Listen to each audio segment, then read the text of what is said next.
নমস্কার বন্ধুরা, মালা রান্না বান্নাতে সবাইকে স্বাগত। বন্ধুরা, আজকে আমি বানাবো দুধ আর ডিম দিয়ে অসম্ভব মজাদার অপূর্ব স্বাদের পুডিং এর রেসিপি। এই ঠান্ডা ঠান্ডা পুডিংটি এই গরমে মন প্রাণ সবকিছুকে ঠান্ডা করে দেবে। আশা করি বন্ধুরা ভিডিওটি সবার কাছে খুবই ভালো লাগবে। ভিডিওটিকে একটি লাইক করে চ্যানেলটিকে সাবস্ক্রাইব করে আমার পাশে থাকবেন, আর পাশে থাকা বেল আইকন ঘন্টিও টাচ করে রাখবেন, তাতে করে আমার ছাড়া রেসিপি ভিডিওগুলো সবার প্রথমে আপনি দেখতে পারবেন। এই পুডিংটি বানানোর জন্য আমি এখানে নিয়ে নিয়েছি দুটো ডিম, হাফ কাপের মতো দুধ, বড় সাইজের 2 চামচ চিনি, 1 চুটকি লবণ এবং 1 চুটকি এলাচের পাউডার। সবার প্রথমে এখানে আমি বড় সাইজের একটা বাটিতে ডিম দুটোকে ভেঙে নেব। তারপরে এই ডিমের মধ্যে দিয়ে দেবো 2 চামচ চিনি। এখানে চিনি পরিমাণটা আমি আমার হিসাব মতন দিচ্ছি। আপনি যদি মিষ্টিটা বেশি পছন্দ করেন তাহলে এখানে চিনি আর 1 চামচ বাড়িয়ে দিতে পারেন। তারপরে এই যে হ্যান্ড উইচ কিংবা কাঁটা চামচের সাহায্যে ফেটিয়ে নিতে হবে। এইখানে ডিম আর চিনির মিশ্রণটা যত ভালো মেশানো হবে তত ভালো কিন্তু পুডিংটা তৈরি হবে। এলাচের যে গুঁড়োটা নিয়েছিলাম সেটার মধ্যে দিয়ে দিলাম। এলাচের পাউডারটার সাথে আর একটু সময় আর একটু মিশিয়ে নেব।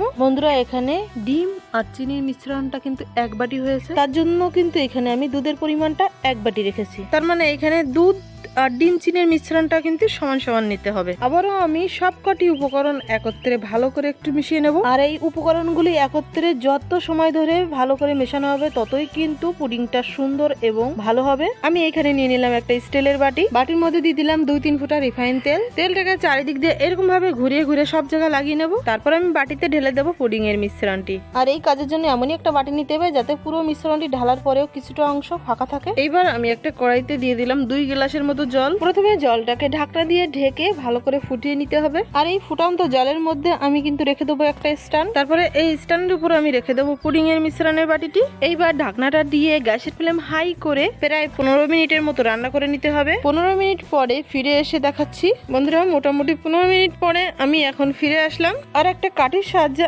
পুডিংটি আমি একটু চেক করে দেখবো। আর এই কাঠিটা একদম পরিষ্কার এসেছে, তার মানে বুঝতে হবে পুডিংটা একদম পারফেক্ট হয়েছে। আর যদি স্টিকটা ক্লিন না আসে তাহলে বুঝতে হবে পুডিংটা রান্না হতে এখনো একটু বাকি আছে, কিছুক্ষণ সময় রান্না করে নিলেই হয়ে যাবে। আর এই মুহূর্তে গ্যাসের ফ্লেমটাকে বন্ধ করে দিয়ে পুডিংটাকে নামিয়ে নিতে হবে। একটু ঠান্ডা করে চাকু দিয়ে এরকম 4 সাইডটা একটু ছাড়িয়ে নিতে হবে, তাহলেই কিন্তু এটা ডিমোল্ড করতে সুবিধা হবে। তারপরে আমি একটা প্লেটটাকে বাটিটাকে উল্টো করে দিলাম। আর এই যে দেখেন বন্ধুরা, কি সুন্দর পুডিং এখানে তৈরি হয়ে গেল। আশা করি ভিডিওটি দেখে বুঝতেই পেরেছেন এটা বানানো কতটা সহজ। আর এই পুডিংটা খেতে কিন্তু দুর্দান্ত লাগে। তো বাড়িতে এই রেসিপিটা অবশ্যই একবার ট্রাই করবেন। পুডিংটার উপর দিয়ে আমি একটু চেরি দিয়ে দিলাম যাতে দেখতে আরো আকর্ষণীয় লাগে। দিয়ে দিচ্ছি আর একটা কাজু।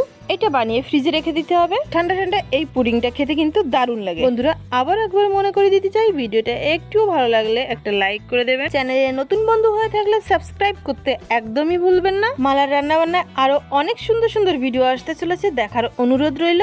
আমি ফিরে আসছি আরো একটা ভীষণ মজার রেসিপি ভিডিও নিয়ে। ততক্ষণ সবাই ভালো থাকবেন, সুস্থ থাকবেন।